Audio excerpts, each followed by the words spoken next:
We're going on and on and on again. You're filling up your thoughts in my head. I bet it gets easy cause I'm vulnerable. Taking it easy girl, I'm vulnerable. All these arguments are going to my head. It stresses me all out, I feel dead. I bet it gets easy cause I'm vulnerable. Taking it easy girl, I'm vulnerable. I'm vulnerable for your love. You beat me down, but somehow I can take it now. And then it goes right around cause I'm just shaking up. I'm feeling 6 feet in the ground, ain't no waking up. Girl, stop it. Claiming that you sorry ain't gon' stop it. Rocket, feelings taking off just like a rocket. Cop it, copping all those things with these fans, ain't gon' top it. That's why I don't stay with no friends, cause they talking. This ain't no mosh pit, they just so toxic. Do me wrong and I'm blocking. My heart's in my pocket, and I'm just walking and chilling and they talking. When will they stop it? I'm dealing with. You don't even know how I'm feeling that. Feelings running high to the ceiling. It's a new day, but it's the same on and on and on again. You're filling up your thoughts in my head. I bet it gets easy cause I'm vulnerable. Taking it easy girl, I'm vulnerable. All these arguments are going to my head. It stresses me all out, I feel dead. I bet it gets easy cause I'm vulnerable. Taking it easy girl, I'm vulnerable. I'm vulnerable for your love. You beat me down, but somehow I can take it now. And then it goes right around cause I'm just shaking up. I'm feeling 6 feet in the ground, ain't no waking up. I'm vulnerable for you, vulnerable for you, vulnerable for you, vulnerable for you, vulnerable. I'm vulnerable for you, vulnerable.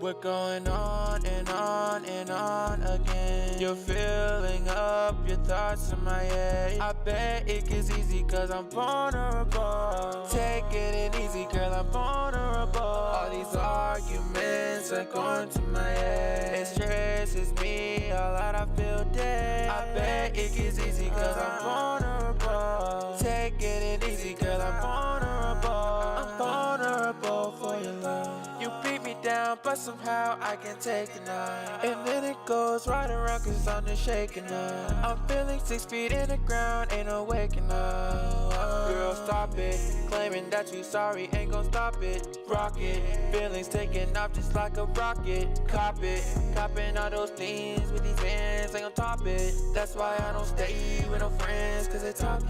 This ain't no mosh pit, they just so toxic. Do me wrong and I'm blocking. My heart's in my pocket, and I'm just walking and chilling and they talking. When will they stop it? I'm dealing with. You don't even know how I'm feeling that. Feelings running high to the ceiling. It's a new day, but it's the same on and on and on again. You're filling up your thoughts in my head. I bet it gets easy cause I'm vulnerable. Taking it easy girl, I'm vulnerable. All these arguments are going to my head. It stresses me all out, I feel dead. I bet it gets easy cause I'm vulnerable. Taking it easy girl, I'm vulnerable. I'm vulnerable for your love. You beat me down, but somehow I can take it now. And then it goes right around cause I'm just shaking up. I'm feeling 6 feet in the ground, ain't no waking up. I'm vulnerable for you, vulnerable for you.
stream. It's good to have you back. Yeah, we hope y'all did some amazing stuff today and got some good stuff out of it too. So we just wanted to welcome you back once again to our online version of Workcamp. We know it looks a little different and it's kind of been fun to figure out. But also, before we go any further, during the course of this video, feel free to comment down below and we will be able to see your comments. So feel free to do that. Make sure you like and subscribe to our channel so that you will see all of these videos more easily. But yeah, let's just get started. We wanted to go back through the website a little bit just to make sure we're all comfortable with it and, you know, we're seeing everything. And there's a couple changes that we've made too, so that way y'all can see that as well. So are they able to see it? Are we good? Not yet. Oh. We'll get there in a second. Suspense. Now we're there. Perfect. Okay. So, as you can see, the Tuesday schedule is up for tomorrow, so y'all can go check that out. See what's going on tomorrow. It'll probably be very similar to today, but just check out for what's going on tomorrow. And also, you'll see in the yellow square on there, there's the Workcamp blog. So make sure to be posting what you've been doing during the day, some pictures.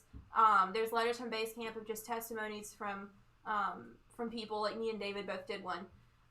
So y'all can put your testimonies about service in there, and then there's also another one like for Monday that's specific for Monday that you can put thoughts from the day or pictures that you posted. We'll do shout outs later on, so don't worry about that. You'll be shouted out later on. But there's the Monday Trail Journal, so add your photos and all of that in that section. And we also have yet again all of the videos and live streams that you can click on this button and it will take you to the YouTube channel and to all of the videos and lessons and everything else. And there might be some Easter egg type things in that, so you may want to go check it out and watch through some of those. And you'll just be able to see all of that stuff. And then we also have the local needs and wish list section where it will put together these different bags for every day of things that organizations need. And it tells you what they're going to need, what you can do for them, and then it will give you the drop-off location where you can drop those off so that we can be supporting these ministries as well. So make sure you go and check those out and help those groups out, and make sure to drop them off at the different drop-off locations depending on where you're at. Okay, also one more thing. So when you're posting stuff on Instagram or Facebook, use the hashtag HFWC2020. That's our official hands-free Workcamp hashtag for the week. So we forgot to mention that. Yes, we forgot to mention that yesterday. But we want to be able to see all of those stuff. And we also have the hashtag Change Your World, which should be on some of the buttons that you may or may not have gotten, depending on which ones you got. But if you'll post those, like the different things that you're seeing and the different things that you're doing, the pictures that you take, if you'll post them to that as well, if you're going to put them on Instagram or Facebook or anything, and then also put those on the website in our blog area so that we can see that on there, and we'll all be able to see all of it. Yeah. And so for today, we are going to do our lesson a little bit earlier because it's a little bit long, but afterwards we're going to have our shout outs and we'll have a preview of what tomorrow will look like, as well as some fun stuff that you'll want to keep an eye out for, which we had a fun time putting that together. So you'll want to make sure to, yet again, like and subscribe. Make sure that you are, we got a comment. Michael. Hello. Make sure that you're commenting and engaging with us, because we want you to be just as much a part of this as we are. And we really want to enjoy getting to do this with you. So hey, Allie. Hey, Allie. So yeah, tonight the lesson is from Chris Kirby and also Rodney, just talking about the preparation for the journey. So let's get into that.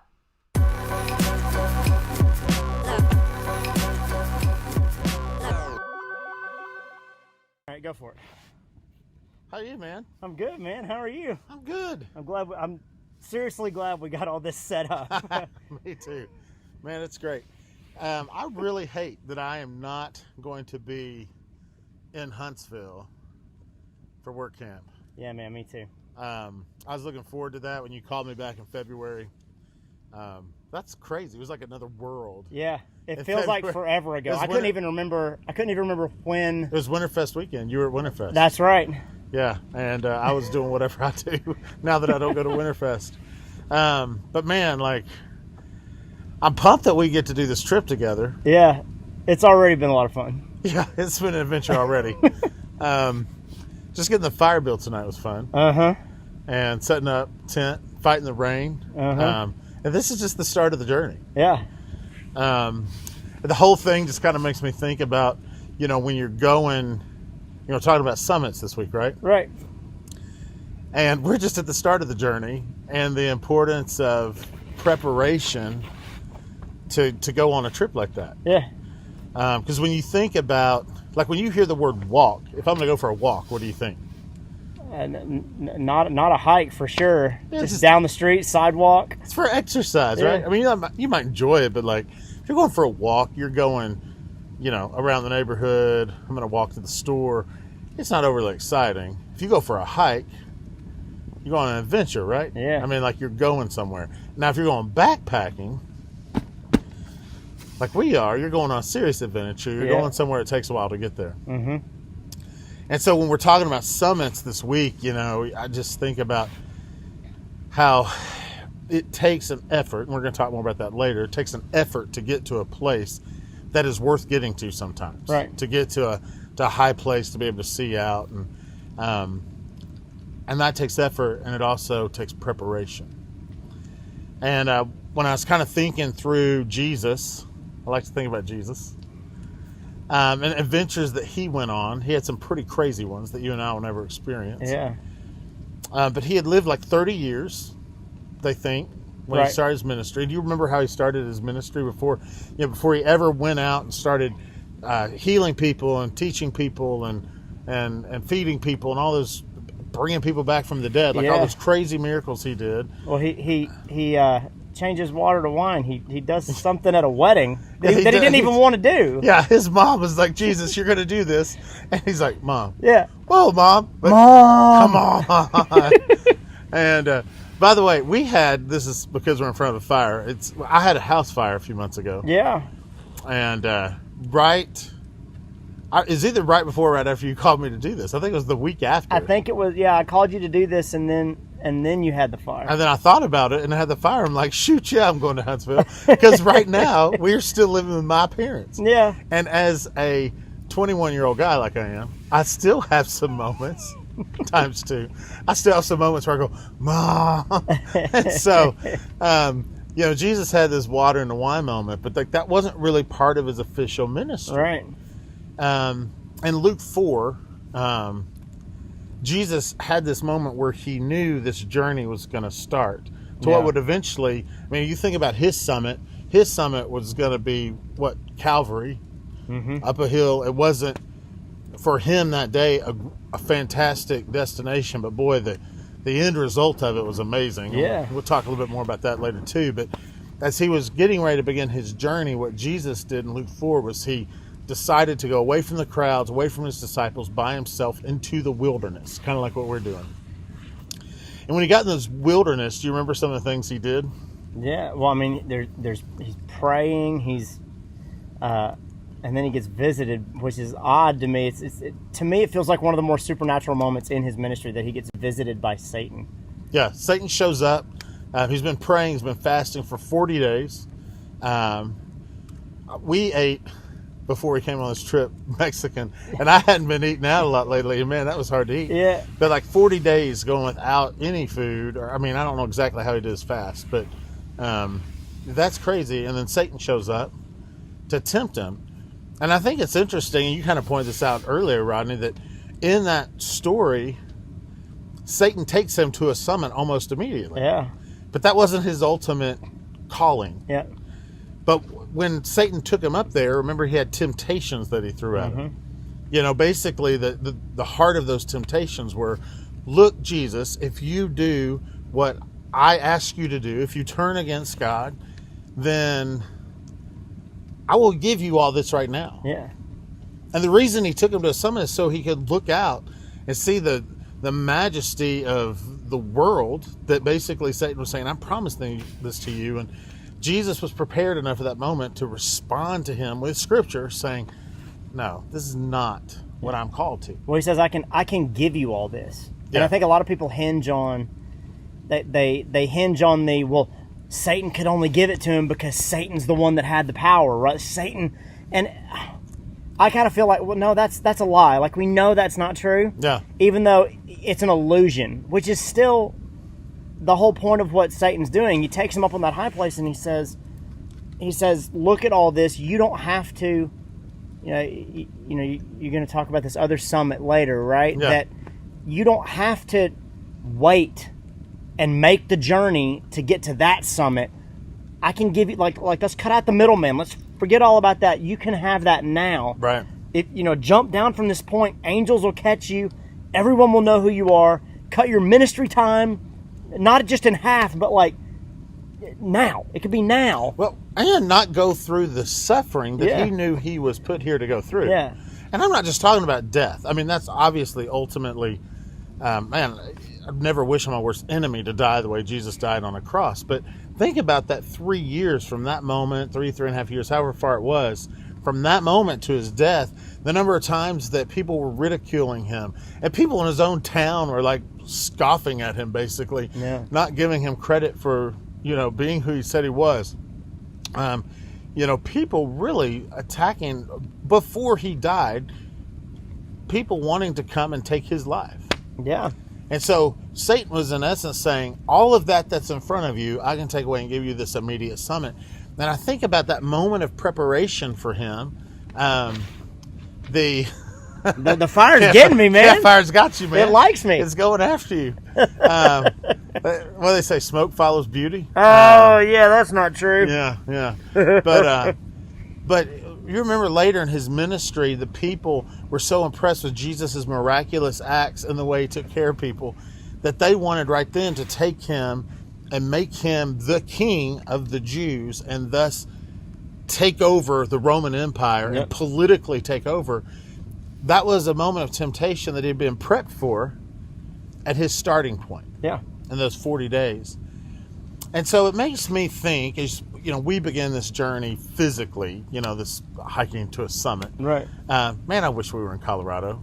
Yeah, You- man. you Oh, really- dude, I was so, like, I did get to, and I told my wife, I said, look, if I was having to do this all by myself, if I hadn't talked to Chris yet, if we hadn't planned this stuff out, I was like, I would be going to Colorado and I'd be hiking Pikes Peak right now. I mean, Workcamp budget could have handled it. Yeah. Yeah. This year. Yeah. But as we're getting ready to start this journey, it makes me think about a faith journey to a spiritual summit where we are with God and God is putting us in a position to be near to him. Yeah. But a faith journey is not always easy, as Jesus can tell us. And I think that there's a few things that from a starting point preparation standpoint, we need to be thinking about. And Paul had a couple of places, more than two, but two that I kind of really honed in and thought about. One was in Philippians 4. Mm-hmm. And in Philippians 4, I'm going to get my handy-dandy phone out because I left the Bible. I'll have it later. Well, when I edit all this in post-production, the magic of cinema, we'll put the verse on the screen and nobody will see you read on your phone. That's good. I shouldn't have talked about it. I'm such an amateur. In chapter 4, which is toward the end of Philippians, after he's given the Philippians some challenges to live by, Paul, by the way, writing this from prison, is in the midst of a definite trial, gives this calling to them. It says in my version of exhortation, like encouragement. It says, rejoice in the Lord always, and I'll say it again, rejoice. Let your gentleness be evident to all. The Lord is near. Do not be anxious about anything, but in every situation, by prayer and petition, with thanksgiving, present your requests to God. And I think from Paul's conversation here, there's a couple of things I would like to pull out to say is so key in your faith journey from a preparation standpoint. And one is that you have to have a right focus. Mm-hmm. Paul, writing from prison, says, rejoice in the Lord in everything. Be prepared to let your God-focused attention be seen. And when you're in your faith journey, it can be easy to get knocked down, to be set back, to have things happen, whether it's from a friend who doesn't think that following Jesus is something you should do, or maybe a parent, or maybe just own doubts. Maybe something happens to another friend that it's hard for you to deal with, or something happens in your family, or you get in the middle of a pandemic and you are depressed about that and you're going to have tough times. Paul from prison said, get your mind in the right place where you are focusing and rejoicing in the Lord, because on this journey you're going to need some focus. Well, and he's isolated just like we are now. I mean, if you take that metaphor of pandemic and apply it to, talk about being isolated, being alone, not being able to get out, seeing the same people day to day, going through the same routine, apply that to prison. He's doing the same thing. Yeah. It's self-imposed right now, but look on Facebook, look on Instagram, look at Twitter, and people, even though it's self-imposed, they're wrestling with the idea of, well, why do we have to do this? Why should we have to do this? And what always gets me is the people that you can tell by their Facebook comments, they're okay going out unmasked. They're okay going out and sit in a restaurant, crowded people, Walmart, all those kind of things. But they post about it and talk about, well, government can't make you do this, and you can do that, and you can do this. And I just want to ask them, like, okay, do you want to go out? Do you think it's okay? And I know they'd say yes. And then my question would be, then why are you asking everybody else to do it? Why do you want people to follow you in it? And it's still a form of isolation. Yeah. And you're talking about Paul in prison. I know I'm going off on a tangent here, but when even guys in prison get together and form like cliques and form and try to find some semblance of reality, even though they know they're stuck someplace that they can't get out of. They try to make the best of their situation, even though it's rough, and they find ways to get around the system. They find ways to make it comfortable. And Paul is in the midst of one of those moments where he could easily fall into that and blame everybody and everything, and rightly so, for where he's at. Yeah. And he's the one telling people that are literally free, hey, you need to get your mind right. You need to I've got perspective where I'm at, and you need to get what I've got, because he's the one that's got true freedom, and I'm locked in a room. Yeah, I don't want to hear your complaints. Yeah. I mean, that must be we had our house fire, and then the next week, 10 days later in Nashville, where I live. By the way, I'm Chris. Maybe you'll introduce me. I will. 10 days after our fire, or 12 days, is when the tornadoes hit Nashville. And I'm sure it made the news in Huntsville. Yeah. But it ripped through East Nashville, through a heavily populated, high value area, densely populated. Yeah. Somehow didn't kill more people than it did. And then it got out into more kind of East Tennessee and really caused a lot more destruction and body count harm, which is obviously more important than a house. Yeah. To people out there, because they didn't have the sirens and as much warning. And I kind of, after that happened, was like, man, this makes my fire look like nothing. Mm-hmm. And someone that I was talking to about that said something really, I think, really impactful to me. And they said, just because that might have been bigger, it doesn't make your pain any less. Right. It doesn't make your hurt any less. And so there's real pain, regardless if it's Paul in prison or somebody walking through something else. But despite all of that, we look for what is joyful. I heard a preacher a few weeks ago preaching this passage, and he said one of the things that we need to do in our tough times is to go ahead and thank God for how he's going to solve it. Yep. And it helps us keep that positive focus. Yeah.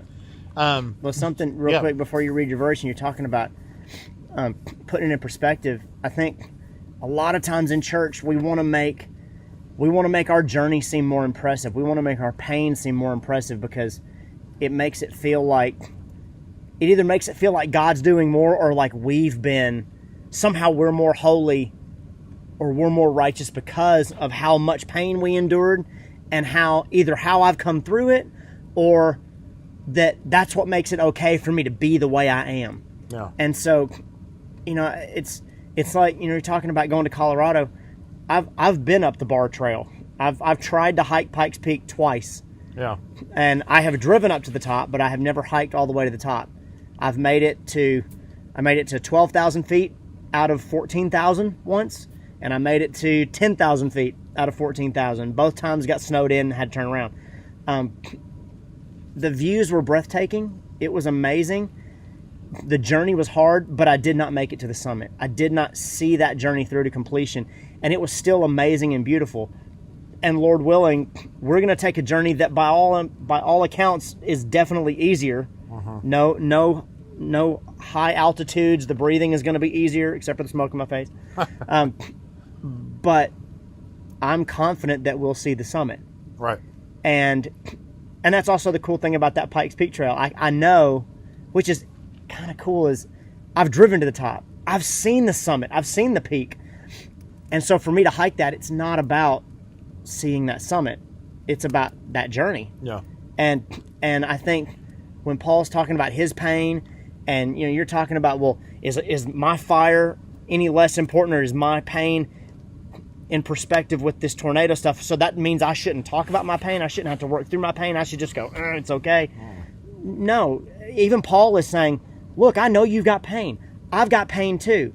But the thing that I've found in the midst of my pain is something you can find in the midst of yours too. Right. Yeah.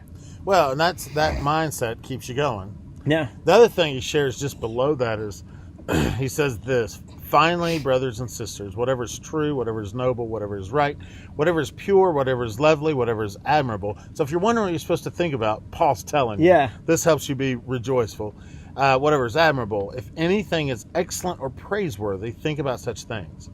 Whatever you have learned or received or heard from me or seen in me, put into practice. Yeah. And the God of peace will be with you. That's his follow me as I follow Christ, but with a list, right? Right. And it doesn't mean that whatever that hurt was, whatever that thing that's going to get in your way, that it's going to go away, but it means that God is walking with you through it. Mm-hmm. But I think it's interesting. He doesn't say just do this, think about it and be done. He says do this and then put it into practice. Yeah. I think that's another thing you have to be doing before you ever start your hike. Your hike at Pikes Peak would have not gotten turned around by snow at 10 and 12,000 feet had you spent the previous 6 months before you did that hike sitting in front of the TV watching other people hike. Yeah. My son is 7. His name is Hudson. He's the most adorable thing in the world. He loves Legos. He wants to do a YouTube Lego channel. Asher's into Minecraft. He wants a YouTube Minecraft. And I'm just like, no, we're not. And he goes, but they get free Legos. I'm like, no. But he will sit and watch 2 things on YouTube all day long. Other kids making Lego sets and amusement park rides. We don't have to go to Universal Studios because he knows every ride by sitting and watching it on YouTube. Yeah. But he's never going to have the experience unless he goes and does it. Right. When you're preparing for a hike, I think ours that we're doing, because we don't have time to go do anything more, grand, I think would be relatively easy for most people watching this. There might be some exceptions, but if you're going to go do a real journey, you have got to put into practice and be trained. Yeah. You have got to do the things to be ready. You've got to be eating correctly. You've got to be getting out and exercising. Yep. You've got to be doing the things that's going to get you ready to put into practice so that when you leave base camp, it's not your first time putting on your hiking boots, because you probably experienced this. If the first time you put on your hiking boots are the start of a 5 to 10 mile day, yep, you're going to regret that that's the first day you put on those boots. Well, I even exercised when I got, I did workouts and exercise beforehand, but I did exercise when I got to Colorado Springs because the altitude's so different. I had to exercise in that environment because my lungs and my heart it didn't matter how much exercise I had done at home. It was a different environment there, and exercising in that environment was that much different. And I did watch videos. I did listen and read things about how to hike in high altitudes and what that's like, and I had people tell me. But until you get in it and you experience it, learning how to breathe different, learning how to walk different, and realizing that it's okay to take breaks. Yeah. I felt like I was doing something wrong because I was taking a break. And even the guy that was with me who lived there and had done it hundreds of times said, yeah, we're going to have to stop. And it's not just you. We're going to have to stop. Isn't it amazing that the God we follow calls us to have Sabbath and we totally ignore it? Yeah. We're like, oh, it's an Old Testament thing. It's like, no, the God we are following, the God that provides peace, says, you need a time to take a break. Well, even he did it too. Yeah, he did it after 6 incredible days. The being that can make things with a word And said, then, I'm going to take a break. well, and on that 7th day, don't you think he kind of sat back on his summit and just watched? Mm-hmm.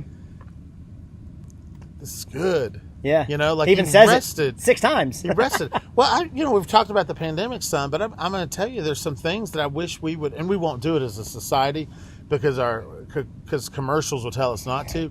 There's been some things that we've slowed down on that are really good during this pandemic. Mm-hmm. You know, there's some things that, our earth is healed in the last 3 months.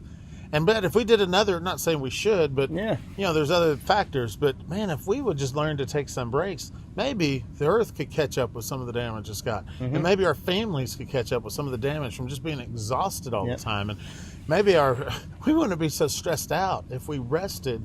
And that's a good point that you're talking about, taking those breaks on your journey. You've got to learn to do that. So watching the videos is important because you're learning what to do. Yeah, but that's that preparation that you're talking about. Then you got to go put it into practice. Yep. That's all that preparation that we're so worried about getting to the next step that we don't enjoy the step we're on. Right. And the preparation is just as important as anything else you're going to do on the journey.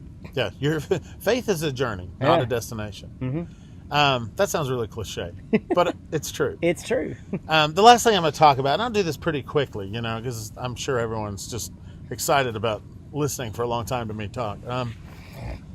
The other thing that I think is key, and Paul talks about this in Ephesians 6, is that we have the right gear. And you might have been able to tell from our little Zoom setup, getting ready to come on the trip, that I was going to be a little overpacked. I caught that. I don't backpack like you do, man. I grew up in the mountains. I told Rodney this earlier. You could walk out my back deck and in 45 minutes be at the tallest mountaintop in my town in western North Carolina and see 14 mountain ranges into Georgia and Tennessee. So I grew up in the mountains, and I could go without even thinking and walk an hour, and I love that. But, man, I haven't done it. I haven't kept up with practice with that like you have. But you've got to have the right gear. Mm-hmm. And you've got to be able to have the right amount of gear. You don't want to be overpacked. You don't want to be lugging a bunch of extra weight. That's true spiritually as well. Yep. But you also want to make sure you have the right thing, right? I would say, tell me if I'm wrong on this, when you're hiking, you need the right shoes, boots. You need to have dry, good socks. Yeah. You need to have protection from the elements. From the elements, a tent, but you don't want to carry you can't carry an RV camper, right? I mean, if you drive to the top, you can. But if you're backpacking, you need something that's lightweight, but it's going to protect you, right? You need to have the right kind of food. You can't carry, if you're backpacking for long distance, a kerosene, comb and grill on your back. But boy, you need good proteins and good carbohydrates, and you need to hydrate your body with water. But that's just to ask you a question, since you do this more than me. So we know we need to stay hydrated anytime we're exercising, or just really all the time. There's your public service announcement. But when you're backpacking and hiking and getting to a summit, we need hydration. But if I come and pull out a 36-pack of Costco water on my back, that's too much. Like, how do you do that? I took, you take a couple of bottles of water with you. But really, it's just having the right types of bottles. Stuff with carabiners that you can carry on your pack, something you can carry in your hand. I mean, sometimes you're carrying hiking poles and things like that, and so you can't. But knowing how far you have to go, and packing enough water for the journey, and knowing that there might be places you can stop to get water on the way, and that's part of the preparation for sure. Yeah, because you're going to pack by the preparation. If you're going to do a 4-hour day hike one day to get to a really pretty summit, one Once again, I grew up in North Carolina. Mount Mitchell is a beautiful summit. It's the highest point east of Mississippi. You can go do that and you can drive almost all the way to the top, and then you hike a little bit and you're at the top of the highest point east of Mississippi. That's different than the preparation for the Appalachian Trail, right? Yeah. Oh, yeah. And so knowing what you're preparing for helps you pack. But spiritually, at the end of chapter 6 in Ephesians, the very end of that chapter, this is always one of my favorites as a kid. Paul talks about the armor of God, right? The things that we need to be fitted with. Finally, be strong in the Lord and in his mighty power. Put on the full armor of God so that you can take your stand against the devil's schemes. For our struggle is not against flesh and blood. This is a spiritual journey, not a physical one. This is kind of scary if you listen to it. But against the rulers and against the authorities and against the powers of this dark world and against the spiritual forces of evil in the heavenly realms. When Paul's talking about putting on this spiritual armor, it is against battles against a person as Satan, who does not want you to get to the ultimate summit to be with God. He wants to sidetrack you. Mm-hmm. And he will use any means possible. And he says, therefore, put on that full armor, so when he comes at you, you may be able to stand your ground. And after you have done everything to stand firm then, with the belt of truth buckled around your waist, with the breastplate of righteousness in place, with your feet fitted with readiness. You have the right boots that come from the gospel of peace. In addition to all this, take up the shield of faith, with which you can extinguish all the flaming arrows of the evil one. Take the helmet of salvation. We don't get there without Jesus. Mm-hmm. We don't get to the summit without Jesus. And the sword of the Spirit, which is the Word of God. You got to know the Word of God, both from the Bible and from hearing other people's teaching. And pray on all occasions. Mm-hmm. As we prepare to leave base camp, to go on this journey to the summit, we must have our right mind focused on God. We must have the right preparation, the right practice, and we must know what to pack and to wear to make that journey successful. And Paul closes Ephesians by saying, pray in all circumstances. Rodney, over the next couple of days, I hope that the groups and the families and the individuals that are doing service in Huntsville, not just this week, but every week, will be doing it with a heart that is reaching toward a summit. But I'm also going to challenge you to do this. At night when you come back from wherever you're going to be serving, and I think you already encouraged this, pray over the people you've been with. Pray over the work that you're doing, not so that you can be shown as great, but because we want Jesus to be seen in what's being done, so that other people can get glimpses of who Jesus is by the work we do on the way to the summit. Mm-hmm.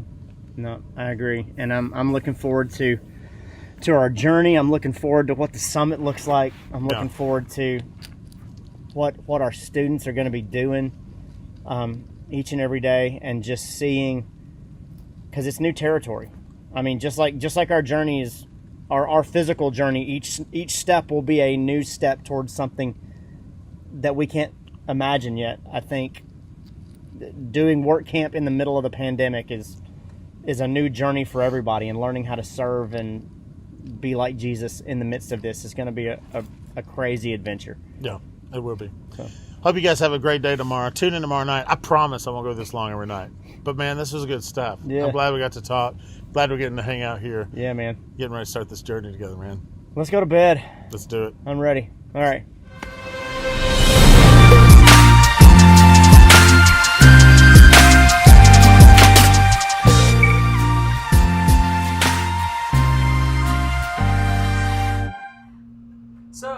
We just want to say thank you to Chris Kirby for coming out and being able to film with us, and we're really excited to hear about the lessons that he's got coming up for the next couple days, and to watch their journey as they climb this mountain and summit it.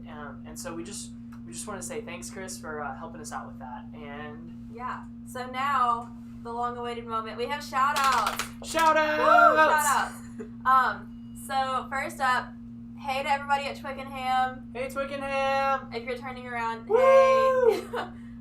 So thank y'all for sitting out together and social distancing especially too, but thank y'all for getting together and watching us. And then up next, we have people from Washington Street Church of Christ. Washington Street! Y'all did some great work today, so shout out to y'all.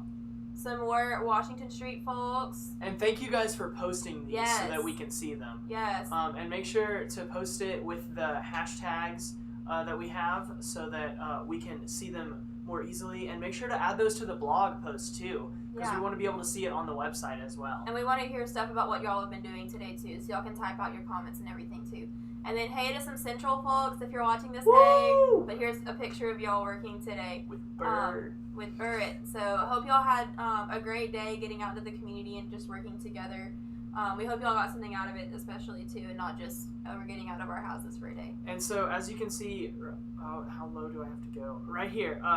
You can see the hashtags that you can. Oh wait, no, it's this way. That you can use to help and to be able to post that on your Instagram and different stuff, so that we can more easily compile everything. And then don't forget to also put those on the blog as well. And tell us about your experiences. Tell us about people that you met. Tell us about things that you learned and things that you enjoyed doing, things that were difficult. Just tell us about it. And we just want to hear from you. Yeah, we want to hear your experience. So, up next, we are going to show y'all a video about the mobile art studio. We're going to preview a video of what you can do tomorrow. We went out and did this on Saturday at the park in Big Spring Park. At Big Spring Park. Y'all know. At Big Spring Park. And we had an amazing time just getting out with the community and having them come by and paint for a while. Just kind of getting creative juices flowing, and it was so cool to see the positivity that was spread through it. Yeah, and some of you guys will have poster boards, some of you guys will have canvases, and really just go out there and get people excited and let creativity flow. It was super fun, and everyone who came by was super excited to paint something, Yeah. or was just really encouraging of what was happening. So go out into your communities and find people and just go share this awesome experience with them. Even if they just want to look at it, just go share that with them, because it could brighten someone's day when they need it most. So that's the project that we're going to do, and here's the video.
That's what you're going to be doing tomorrow. We hope y'all really enjoy it and get something good out of it. It was so much fun for us.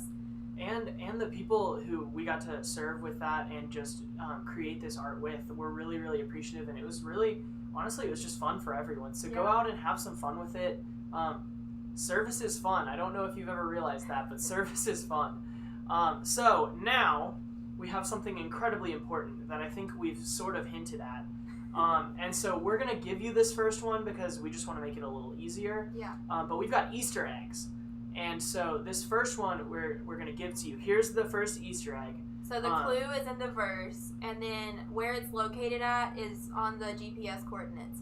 So y'all can look those up on Google and then figure out what verse it is and try and figure it out. Yeah, but you'll want to be watching all of the YouTube videos because it may be in a comment or in the video. It could be on the may website. Be somewhere on our set.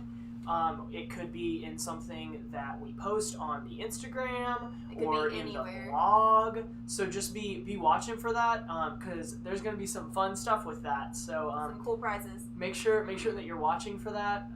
And yeah, have fun with the hunt. Yeah. And go out and serve. So I think that's all. We'll see y'all tomorrow. bye. Bye. Bye.